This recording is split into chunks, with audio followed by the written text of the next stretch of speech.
Good afternoon. I'm Aaron Klein, a senior fellow in Brookings Economic Studies Department in the Center of Regulation and Markets. Thank you for joining us here on this Friday afternoon to discuss the convergence of two very important factors going on in society that often aren't put together. The advent of new financial technology, commonly known as Fintech, and implications it has on health, on well-being, on our physical, financial, and mental health. I'm here today because I'm presenting some new research, the culmination actually of a 2-year project funded generously through the support of the Robert Wood Johnson Foundation that has some new analysis, some thought leadership, some questions and some policy analysis linking together and exploring these questions of financial technology and health, especially pertinent in the era of COVID. After my paper presentation, I'm going to be joined and questioned and walked through some of the findings here by CNBC's own Ylan Mui. And then after that, there's going to be a panel of experts who are going to come back and engage in both the paper and the broader conversation and topic, because this is an area where there's tremendous divergence of intellectual interest, opinion, and frankly, I think not enough analysis.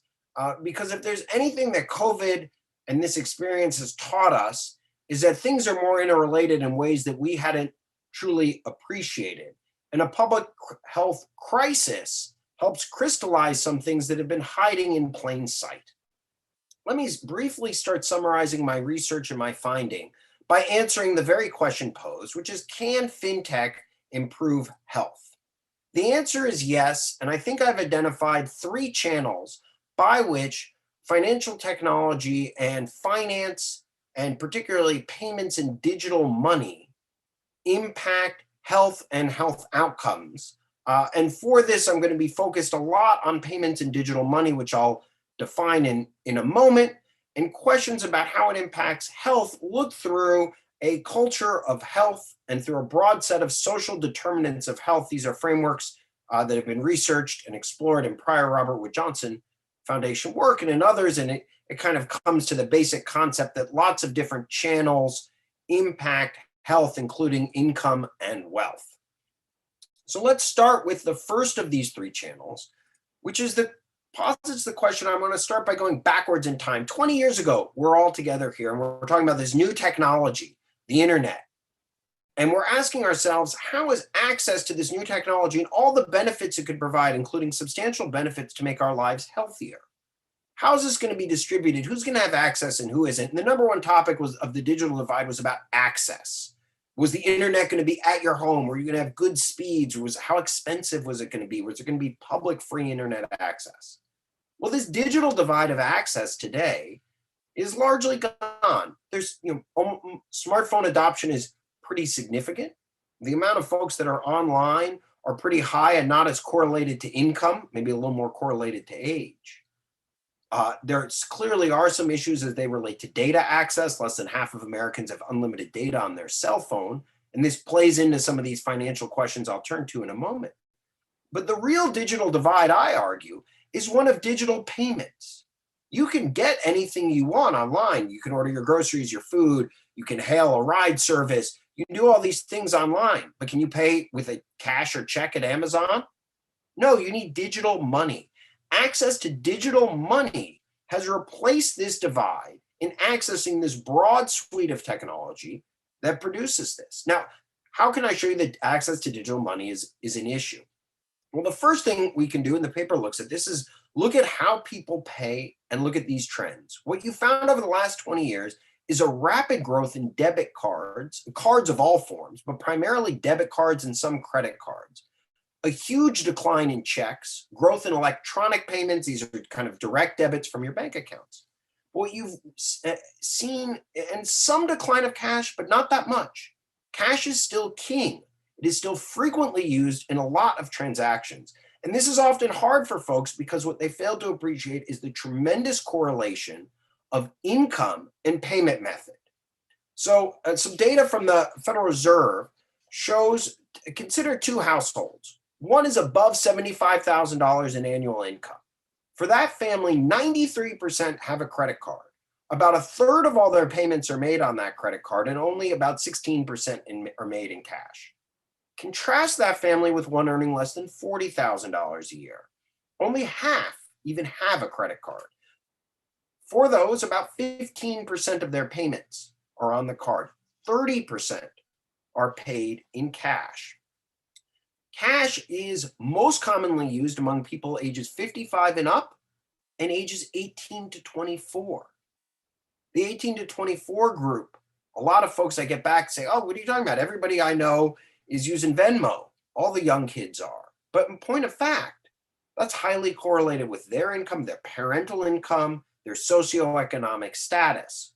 What you find in payments is an unusual correlation of age and as it plays through geography, in which the culture of cash remains quite large and the cost of digitizing money is high. One more point on cash. If you looked at the 5 boroughs of New York, you would find Staten Island and the Bronx are the most different on racial and diversity questions, but they're the most similar in their payment methods of using cash compared to Manhattan and Brooklyn, who are heavy card users. This is replicated nationally. This is findings from data from Square.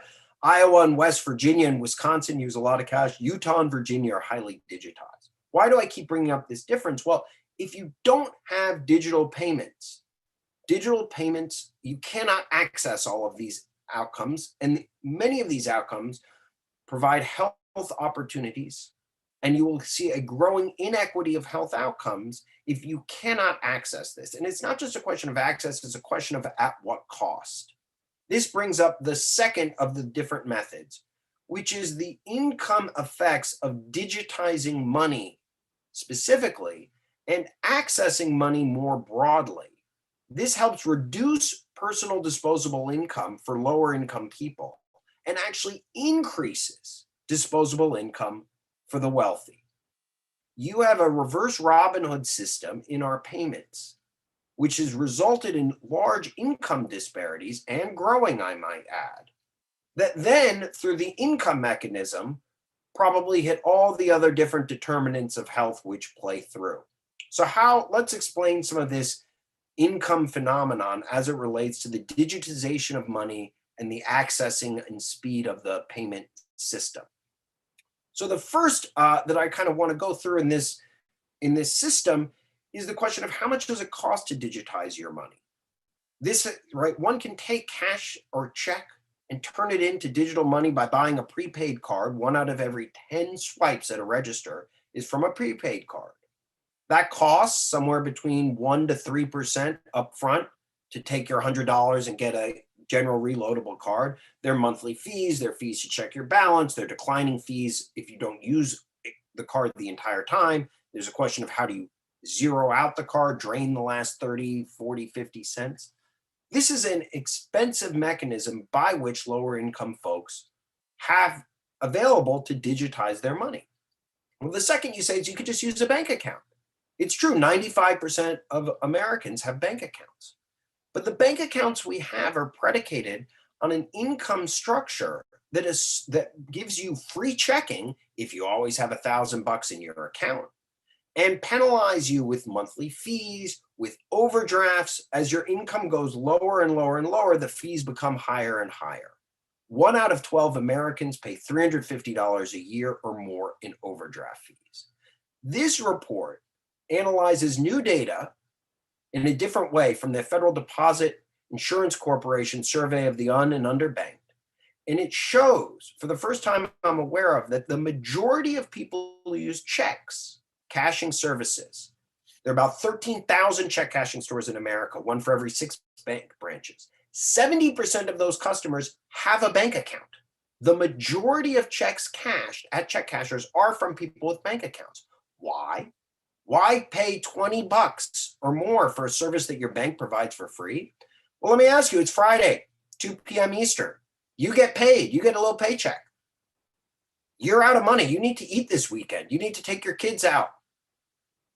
What do you do with that paper check? Do you take it to a bank? If so, your money will be available maybe Monday, end of the day, maybe Tuesday. That doesn't matter for the folks who who always have that $1,000 in their account, but for the half of Americans who live paycheck to paycheck, there go your overdraft fees. So you go to a check cashing store. All right. This scenario is played out over and over again.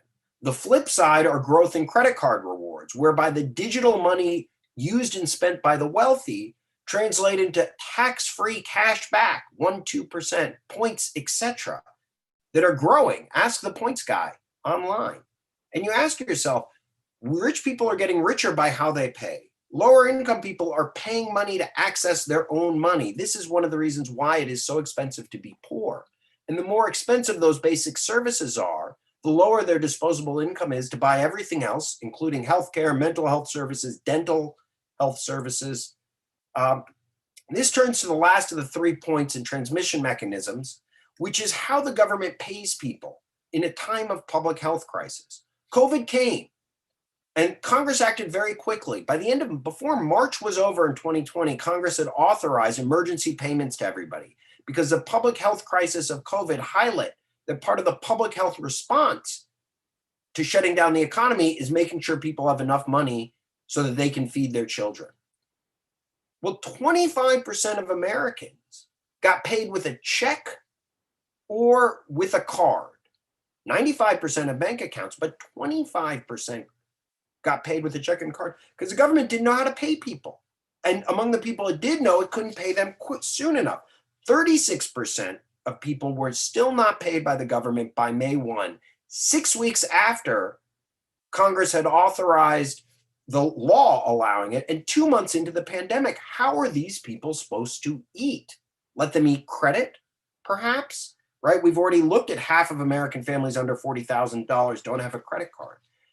The government's public health response was predicated on the ability that they knew how to pay their people. Now, here we are. We've done 5 rounds of direct payment in the last 20 years, the 01 tax cut, the 08 tax cut, and 3 rounds of COVID stimulus checks.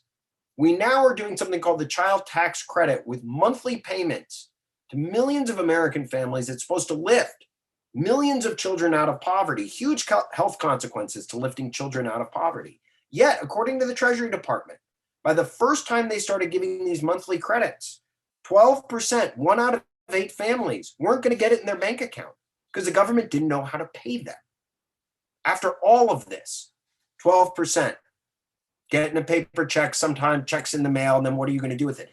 $66 million of CARES Act money, according to prior research, Dan Murphy from the Financial Health Network of the first round went to check cashing. As I close, what are the solutions? Well, this central bank digital currency idea is interesting, but a new currency, a new form of digital money isn't the issue. We all have access to digital money. It's just a question of cost and expense and how that structure is set to create access to digital money. It's not about the form of digital money. Most people use CBDC on a daily basis. It's commercial bank digital currency. Your debit and credit cards are CBDC. It's just commercial, not central bank. 2, right? If we have 95% of people with bank accounts, a lot of the problems I've identified here are among people with banks. Too often we look at this framework and we just jump to the unbanked. And I hope my research has helped crystallize in this debate that there's a lot of low-hanging fruit and simpler policy solutions to improve the lives of people with bank accounts so that they have it is not as costly to access their own money, and that these channels of payments have larger health consequences than have been previously anticipated. With that, it's my pleasure to call up Ylan Mui, CNBC's senior congressional correspondent, an expert on economic and regulatory matters, policy and politics. Ylan, thank you very much for joining. What do you think of all this?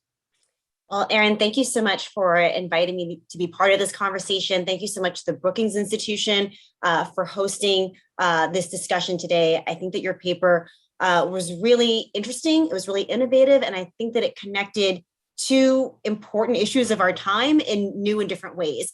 My first question to you, though, was if you can sort of walk us through what the different forms of digital money are. I know you said that the form maybe doesn't really matter, but I'm curious if the adoption rates among some underserved communities are different depending on the type of digital money that we're talking about. Absolutely. Thank you very much. When I define digital money, I'm talking about cards, debit, credit, prepaid. I'm talking about electronic online banking. I'm talking about other electronic forms of money, Venmo, PayPal.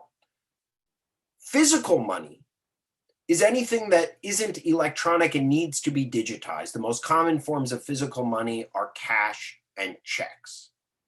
The very question of what is money, if you'll let me get a little bit nerdy for a second, often money is incorrectly defined as a medium of exchange. This definition comes from John Locke, who was smart about a lot of things, but a genius of money he was not.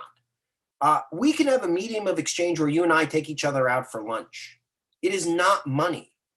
If you owe me a lunch, that's an asset on my balance sheet, but it isn't money. Money is a system of debits and credits that have third-party transferability without prior party consent.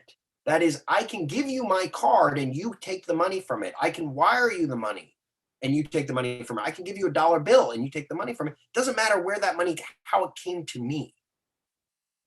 I can't ask you to take Jen out to lunch because I owe her a lunch, right? That's the defining difference of money. When you talk about a central bank digital currency, or you talk about cryptocurrency or any of these new forms of currency, it's a new form of digital money. If it becomes money, as opposed to just becoming an asset, there's a tension in some of these things. But what's important here is what's the system of debits and credits we're using, and how much does it cost for low-income people to access and move that money around and use it as money. And that's the core finding here, is that that physical cash, transitioning and digitizing physical cash, and the system of digital payments we have adopted in society today is deeply inequitable, with large and hidden costs, both upfront fees and time value of money for lower income people, kind of like a wash in the middle, and then actually rewarding, financially paying people to use their type of digital money at the upper ends. Why is that digital divide, that payment divide, more important than what you described at the beginning, sort of the traditional way we think about it? I mean, if you think about the number of people who own smartphones, for example, the number of people who can access those apps on their smartphone, et cetera. I mean, obviously a smartphone costs a lot more than an overdraft fee. So why is the adoption of devices not the issue? Why is it the payment system? Well, I think they both have some sort of impact. It's not a clearly one or the other. We've spent so much focus on adoption of the device, and then we just assume away the other things, in large part because most of the policymakers involved don't ever pay those fees. I am dreaming of the day that I deal with a senior bank regulator who paid $300 in overdraft fees, right? I'm dreaming of the day in which people go, hey, wait a second, just telling you, why don't you just move your money around on your phone? How did I get your money on the phone?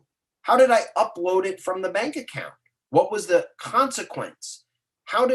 What happens on that Friday when you get a physical paper check? And how do you pay? Economists are very good at assuming away intertemporal distortions and saying, oh, well, I paid you on Friday, so you're fine for the weekend. If you can't access that money until Monday, you weren't actually paid on Friday. The other piece of your paper is connecting this to health outcomes and to public health, and why this is particularly timely during a pandemic. Tell me a little bit more about how you defined health and sort of those health metrics that you use to determine that this actually is having an impact on health versus just on sort of our broader livelihood. Is it just not being able to access your child tax credit payment?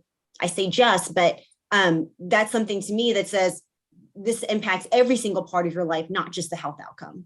So look, it isn't something that just affects health, but it does affect. So this is kind of an inclusive versus sole source thing. I think we tend to unfortunately think about finance, financial regulation, and then kind of everything else, and we don't connect the dots. And likewise, I was going through one thing that listed a long set of social determinants of health: housing, education, criminal justice, all these very, very important formative things that in the aggregate, have been shown in different ways. And nowhere in there is listed financial services. Nowhere in there is listed how folks access their money. And what I find is a very unequal playing field. So think about it, to use kind of a Rawlsian criteria framework. Think about you're a kid, right? And you're poor and you're hungry and you need to go to the dentist, and your family is waiting on this child tax credit that will lift them out of poverty, will give them more money, will give them the opportunity to meet these needs of you as a kid. Now, 7 out of 8 of the chances, your family has a bank account that the government knows how to access it, has somehow figured it out, and has started paying you directly. 1 out of 8, they don't. Keep in mind, 95% of families in the US have bank accounts. So the majority of this 1 out of 8 folks have a bank account. The government just doesn't know how to do it. And those kids are sitting there waiting. Their parents are waiting for money. So what's happening? They're hungry. Their teeth are having problems. Their body's having problems. Maybe their parents are having mental health problems, right? And so too often what I found in my research was the assumption is, well, we have these income issues and income affects health. So we just need to raise people's income. So let's just, give them money. Well, that's great. But you got to ask yourself, what is the technique upon which you're giving them money? And when you peel back that layer and assumption onion, all of a sudden it becomes clear Uncle Sam doesn't know how. Or put a different way, it's very slow. And this is the COVID factor, right? Congress authorized the first round of economic impact payments in March, before even the numbers came out. I've seen some economists argue we need automatic stabilizers because the Federal Reserve and autopilot can work faster than Congress. That's not true. Congress enacted the emergency payments before we even knew the March unemployment numbers, when the economy looked like it was still growing in February. But there was this gap between the law being signed March 27th, the first payments going out April 15th, and then these checks starting to dribble out in May. And this is a payment problem that can be solved with new and better financial technology. This is not a policy problem. It's not a will of Congress. It's not a legislative problem. But you can't begin to solve and address some of these health consequences with policies and proposals that involve increasing people's money until you've actually paid them. And that is the thing that I think I found that's a little different here. Is there a way to quantify or to correlate the cost of the payment transaction to the decline in public health or individual health? So I would love to be able to do that. I think that's a fantastic area for future research. The paper tries to look at some of these different metrics. I kind of looked at the 5 boroughs of New York because I thought there was less factors to control for within these boroughs and say trying to compare Utah and Iowa. And it becomes difficult. I think it's difficult on macro data. I think because people haven't connected these dots before, they haven't started developing the statistics and the research and the data set necessary to do that. Interestingly enough, I think some of these fintechs may be accidentally compiling that data. When you look at some of these technologies that are getting people their money faster or giving them advances of things that they're owed, maybe you can start wondering and exploring, well, how are they paying that? Are they going to the pharmacy different days? Are they using prescription drugs, right? There was some data on a prior paper, Mina Adu and Lisa Servan published through this series that tried to look at whether or not people with certain income volatility and instability were using pay advance or early payment options to go to the dentist. And interestingly, one of the things that came out a lot was mental health, an important factor of health, but one in which is often uncorrelated, hasn't been often addressed in some of these other factors. Well, Aaron, thank you so much for that explanation. I want to make sure that we have plenty of time to chat as well with our panelists who will have insights into both that question and so many other aspects of your paper as well. I want to bring them in now. And our panelists are Makada Henry-Nickie of the Brookings Institution, Brian McKnight of Mercatus, and Jennifer Tescher, who is CEO of the Financial Health Network. Thank you all so much for taking some time out of your busy schedules to talk about this paper and to share your insights with us. So, Makada, I'd like to start with you to get your thoughts on the paper overall, but also a little bit on the adoption rates of these different forms of digital money and the costs that some of these communities are facing in order to access them. Your work has been focused on how to increase access to credit and to financial systems amongst some of these communities. And so would love to hear your thoughts on the adoption rate of digital money in particular. So thanks for the invitation to join the conversation. I think Erin gave me a lot to think about in reviewing this paper.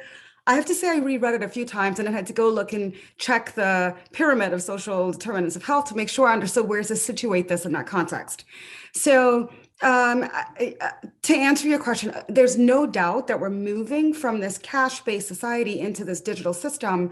And, whether you're concerned about how people are, transacting and how those payments are flowing through the banking system, the payment system, I think we really want to kind of step back and look at the drivers and also look at barriers and how people engage, particularly those that are unbanked. The numbers are too large to sort of simplify and say, great, if we digitize cash or we went to this digital currency payment, all of a sudden we found a new lever that will somehow determine better health outcomes, when I actually think that it's so much more complicated. When you look and see, FDIC says just about 5.5% of people are using check cashing services. We know that they tend to be Blacks, Latino, and Indigenous Americans never really featured enough in these conversations, but they use these services the most, right?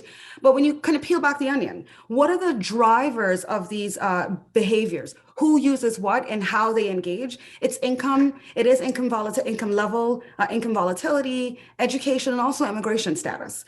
And then sort of like 32% use check cashing, but so much more people, 42% use money order and sort of bill payment services. So I think it's really important to, before we jump to this new lever, to think about how the system is changing, look at these intersectional demographic groups and engage on sort of broader systems, broader sort of policy ideas that go directly to their health. Erin is exactly right. When we're seeing people who are jobless, 8.2 million, and unemployment rate has gone down to 5.2%, but 8.2 million people are making a lot of trade-off decisions. Should I be spending the little bit of money that is left after the pandemic unemployment benefits expired in early September? What can I fit on the table? I can pay for food, I can pay for utility. Now I have to contend with rent, a potential foreclosure. Those to me maintain, sort of key questions around who participates, how the underbanked, are faring. And it's not just this sort of simple idea about describing their transactions and linking it to this larger macroeconomic monetary policy question. So I'm not sure if I addressed your question, but I really wanted to bring in these larger substantive policy levers that are driving and shaping the risks of losing these groups or how their financial well-being is shaping up. If I can summarize perhaps your thought here is that cash is a choice for many groups for a variety of reasons, and that's why we have to look at those incentives. Jennifer, if you want to weigh in here, what's your take on that? And do you see a connection between people using cash and their ultimate health outcome? Thanks everyone for having me and for being here for this discussion. And thanks to Erin for both writing his paper and for organizing my organization and several others to contribute over the course of the series. I think there's a lot to like about the ideas that Erin shared in this paper. And they're, as one would expect, very consistent with Erin's long-held perspectives around the inequities that are built into the payment system. I think, though, that as we think about the links between financial health and physical health, as an example, that it's more complicated than just payments. I think payments matter a ton, but they're just scratching the surface. And so in that way, I think I'm echoing what Makada was saying. The choices that people make, the ways in which they behave across a range of issues depend on a whole set of factors. People's lives are incredibly complex, and we are generally always trying to boil them down to what's the one lever, or what's the driver, or what's the reason. There's not one, there's not even two or three, there's multitude. And so sometimes I think it's less important to say what is the one most important driver or factor, and instead think about the bigger picture. So for instance, you asked Ylan earlier what metrics you're using to determine the connection between payments and people's health. We've actually done research to understand the link between people's financial health and their physical health. And back in 2019, our data showed that people whose physical health had improved in the previous year saw a 1.8 point increase in their financial health score, as opposed to people whose physical health didn't improve.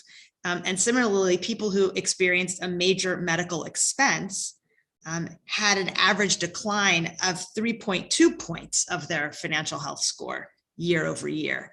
So I think this connection between physical and financial health is bidirectional, and can sometimes end up in a negative downward spiral. And I think the ability for people to turn their cash into spendable electronic money, and the ability to have ready access to the money they have to pay for healthcare is a critical aspect. I just think it's one piece of a whole set of really important interconnections and drivers. Brian, we've talked a lot about sort of the users and the consumers so far in this discussion and conversation. I know you've thought a lot about the providers of some of these services and the different cost structures that they face in trying to reach these populations. What did you think of the research, and do you have any thoughts on what this might mean for the industry as well? Yeah, thank you so much. I enjoyed Aaron's paper. I thought it was quite thoughtful. I always learn something when I read his work. I don't always agree, but I always learn something. And kudos to the paper for acknowledging that one, people make choices on the basis of things other than, well, it's just the lowest cost option. And two, I would have liked to see more, and this is like a great source for future research on how financial regulation shapes the nature of the services that are available. Because if regulation builds a certain box, the service providers are going to fit themselves to it, and that may have desirable or undesirable consequences. We've talked about overdraft a lot, and overdraft is highly controversial. Well, part of the reason banks have shifted to overdraft is that regulation has cut off other sources of revenue. So this is something they can do. It's something that to some degree they need to do because they have a regulatory obligation to be financially safe and sound. And this is not meant to defend overdraft. It's meant to point out that you can have an unintended consequence of distorting a product into something that may end up producing new problems through well-meaning regulation to address old problems. I mean, there's the saying, there's no solutions, only trade-offs. And I'm excited to see a lot of effort in the private sector to try to address underserved populations. I think we need to have reasonable expectations because to some degree, I think that we could see real improvement, but some of the things that strike us as troubling by a lot of these services, particularly high cost relative to comparable services provided to more affluent people. Well, part of the cost structure in financial services is risk. And so to the extent that less affluent populations present a greater risk of something like default, which would be more relevant in perhaps the credit context, that price is going to be, or that risk is going to be baked into the price. Now, you can try to lower the cost structure through lowering risk, and you see that with things like efforts to make better and more accurate underwriting. You can lower it by lowering the cost structure in other areas, either cheaper sources of capital, cheaper delivery mechanisms, less overhead. I mean, one thing that perhaps underappreciated by things like things like payday lending is they're very high overhead businesses. They tend to be storefront businesses, and there's a lot of overhead there. If you could come up with a better delivery mechanism that's lower overhead, that cost savings could lower your cost structure. And the other possibility would be something like subsidy, which doesn't so much lower the cost per se as shift the cost as a social issue. But like, so those are things that are worth looking into and considering. I think that there's real promise here, but I think we also need to have reasonable expectations. Ylan, can I Sure, go ahead. Ask Brian about something?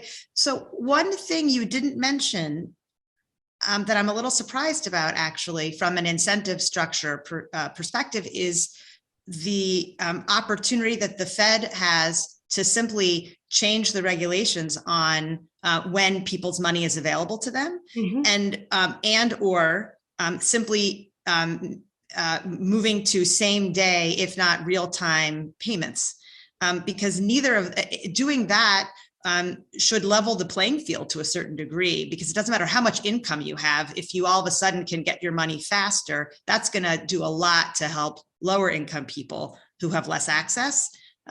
So, and then sort of bank account cost, if you will, doesn't even come into play. So what do you think about those ideas? So my understanding, and I could be outdated on this, is that NACHA is moving towards a same day ACH system, if they haven't moved there already. And the Fed is pursuing a real-time payment system. And we can debate whether or not the Federal Reserve should be running a payment system or not, and that's a pretty nuanced debate, and people's answers might be surprising. But within that context, I think that definitely could help, though, and I think Aaron brings up a good point here, that if this was, that to some degree in his paper, that to some degree people who with bank accounts are electing to use other services, and the question is why. And some of it may be, for like check cashing, availability of funds is clearly a serious reason.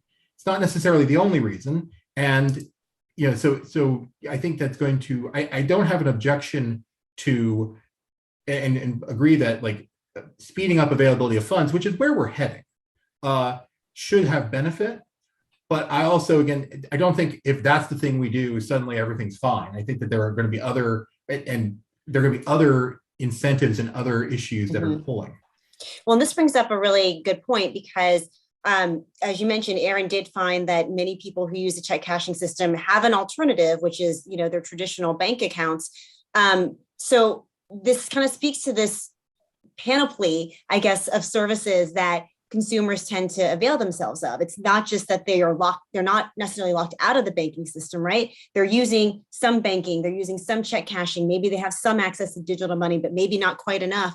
Makada, I wonder if you can weigh in here and talk a little bit about how a business or how a company can cater to that, because as you mentioned, sometimes the reason why people are opting for these services is because the other things that are built around them, like the ability to transfer or wire money, et cetera. So is there a different business model that needs to be considered here? I think there's a set of questions we should be asking in addition to those, right? What are the real drivers of people's financial well-being, right? So two things: ability to own resources, own liquidity, and also to access and control those liquidity levers. And so Aaron's paper had me thinking, well, for the employed, are there opportunities for new technology or financial fintech firms to come in and reduce frictions, right? Reducing frictions, I think, increases consumers' ability to absorb financial shocks. And that's really important. And so, for example, the conversation between Jennifer and Brian just now made me think of some of the banks and credit unions that are offering this early paycheck program. FDIC says, hey, it's income volatility. And so if you're moving that payday closer, especially those people who have paydays falling on a weekend, things get a little murky when something hits on a Sunday, it's really helpful to sort of smooth that cycle in terms of accessing liquidity, right? And then going back and thinking of, well, what are the other drivers that drive these numbers around not just friction, but who tends to be unbanked? The fee structure, either it's too high, a third of consumers say, I don't have enough money to really kind of maintain a bank account because of the high minimum balance requirements. And so whatever monies I'm able to cobble throughout the pay cycle, it's eaten away by fees. So I need banks to sort of engage around this continuum of who can access the system and what are the barriers, how do we minimize them so that you can onboard people and keep them in the banking system. It's not that we're moving the needle. As we're moving the needle and bringing people into the banking fold, we're losing people year on year, just about 10%. But I kind of want to ask a different set of questions around who's unlikely to participate and how do we get them into the payment system? And it's not just about income and employment and wages. It's really, what about the big group of people who are in the sort of benefits market? I think there's a role there for both the payment systems to flow through benefits and really help people to reduce these frictions. So for example, there are a lot of great apps, not enough, right? Helping people to manage their benefits. Single point apps let consumers, just like their paycheck, manage how much SNAP, what are my EBT or WIC benefits, when are they due, how can I allocate and make rationing choices across the food that I have access to now that I got it a 25% bump from SNAP. And then I would say the COVID funds that we're using for back to work foolishly, using for back to work incentives, why don't you build out the functionality of these apps to embed nudges, right? Job openings. Here you are managing your EBT alongside, information around how do you, what openings are available for you to get back to work. And then also sort of managing the risk of fees, a fee structure, timing. We took these issues on a decade ago, but they're still very much opaque and not fully accessible to the lay consumer. If I made a purchase that did not come through by Friday, I'm not sure how much what my ledger should really read. There's space for technology firms to come in here and say, based on what we've seen, even though it hasn't hit, here's how much remaining liquidity you have. That moves them away from this overdraft, cliff. And then also thinking about, well, what's the role of agencies, these state agencies, and reducing friction, making sure people can fully participate. It doesn't really matter whether you're earning income or you're collecting sort of social safety net subsidies at this point. How can these technology firms get involved and help state agencies to access the same kinds of data points for SNAP, for TANF, to keep the system flowing over and make sure that people don't fall through the gaps? I think we need to broaden, how we're thinking about Aaron's question. He's posing a really important question here around frictions, who has access, and how we can have everyone or more people participate in this digital flow of transactions. And it's not just about what you control in your bank account, but it's also about the kinds of alternative sources of income that you're receiving and need to manage as well. So you mentioned the apps that help people sort of allocate their various benefits. What about companies like Chime or Zelle or Cash App that actually offer, very low cost debit cards to some of their customers who may not have them already? Do they factor into this conversation at all, or how should they factor in this conversation? Jennifer or Brian? I think that I'm glad you pointed that out, because I think there is in some ways more access to payments or to basic banking than there has been ever. And notwithstanding Aaron's point earlier about the friction involved in turning cash into digital, which I agree still exists, there are plenty of prepaid and other kinds of banking products out there that are free or near free, and are creating significant access. But I think the point that Aaron is making is that even if you have a bank account or a card that is a bank account, it's great if you can get your government EBT benefits, your food stamp benefit that way, or your child tax credit. But what about, say, the money you earn from your job? Or maybe you have an informal job in the economy and are paid in cash. How do I get that cash into the account? I'm going to have to pay someone to put my money on the card or into the account. And so for me, the most important thing that Aaron does in his paper is reminds us that this whole cashing a check, which we somehow have created in our own minds as an evil activity, is simply what happens when people can't get immediate credit for the money owed to them.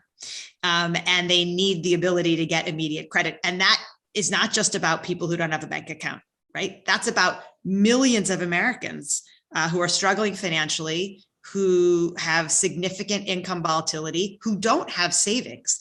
I mean, a bank account is predicated on float.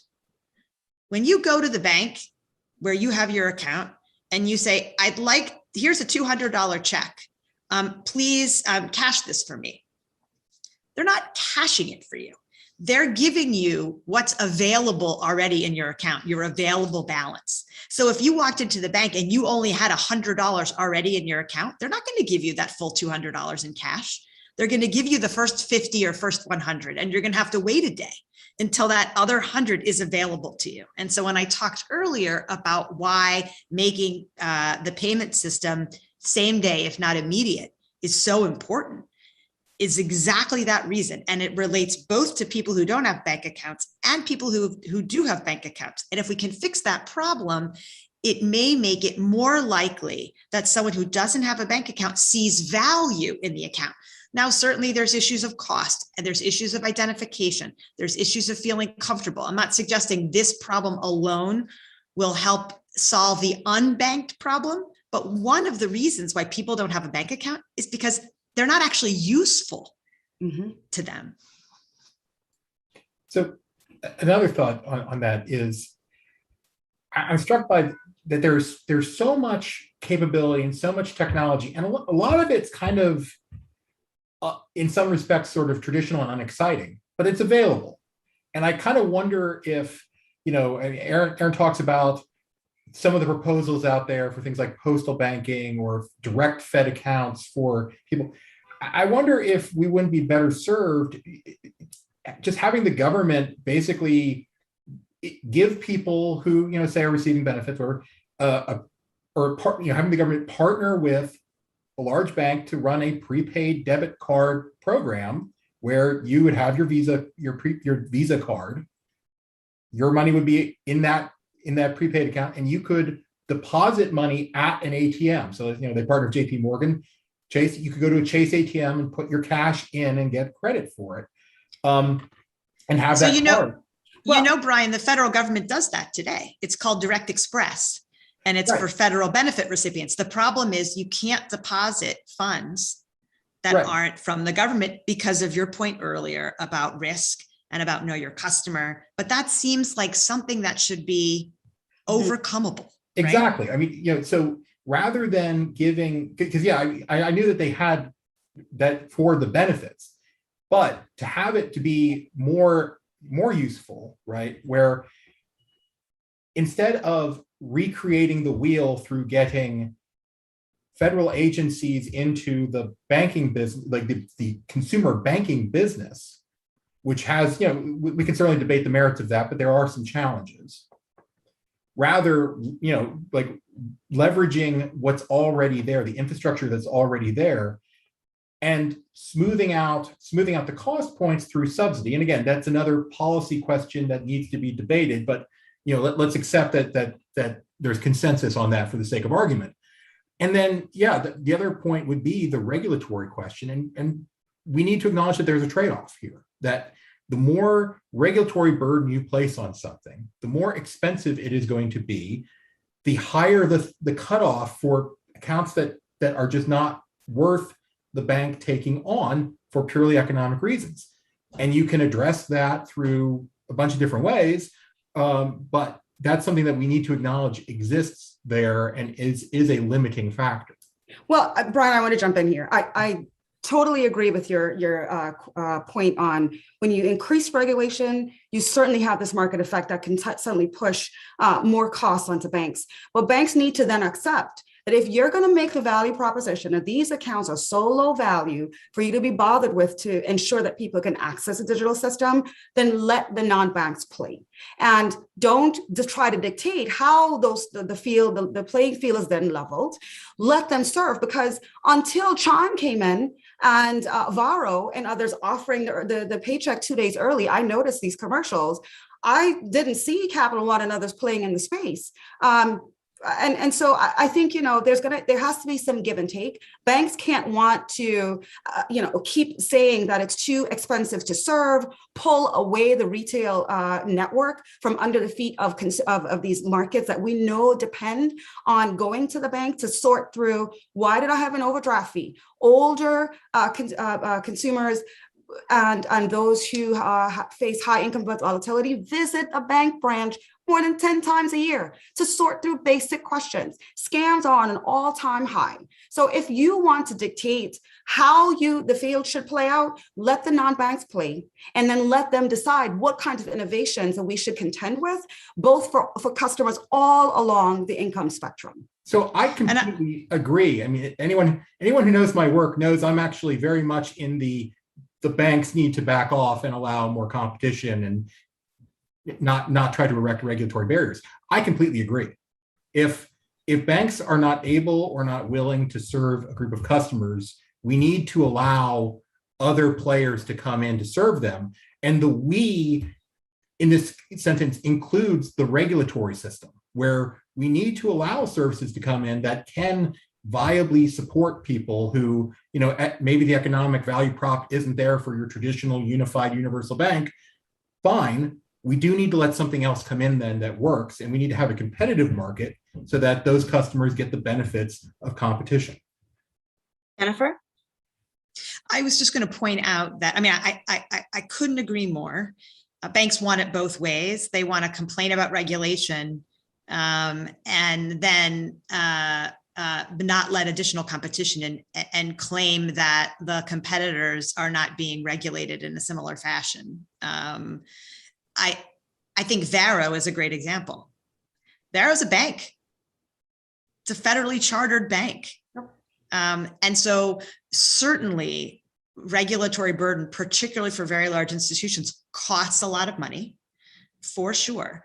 But I think a bigger role here is legacy technology and legacy business model. When you get to start an institution from scratch with brand new technology and completely new ways of doing things, and you're designing with the customer in mind, it's a completely different value prop. It's a completely different cost structure. Now, having said that, I do have to say these companies are also backed by gazillions of dollars from venture capitalists, and so can afford to not necessarily make any money in the near term while they're simply growing share. So I do think time will tell about those broader neobank business models.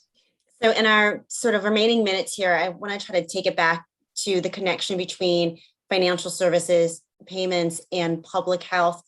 Do you all believe that the pandemic has helped create momentum to either one, recognize that these problems do exist, this divide does exist, and then two, hopefully solve them or create the space and the demand for some of these new players?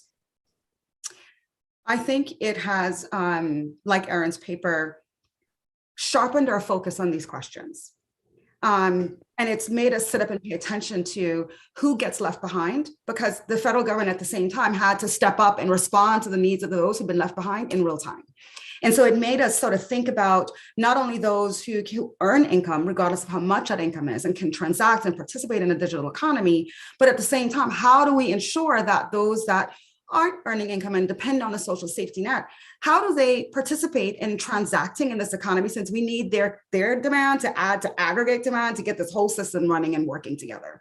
So I feel hopeful that we have all of the, both sides of this equation, thinking about different sides of this coin at the same time, competition and who is a part of this innovation process, who gets to solve and offer the market new services and products is another, I think, place for optimism. But the idea that we're thinking of both sides of the market, who's employed and the way that, people who are unemployed and jobless, that how they transact, how they receive benefits and the hurdles and costs associated with those frictions in that transaction proposition is, I think, again, a good place for us to be. And I hope we continue the momentum that both sets of the issues have shown us.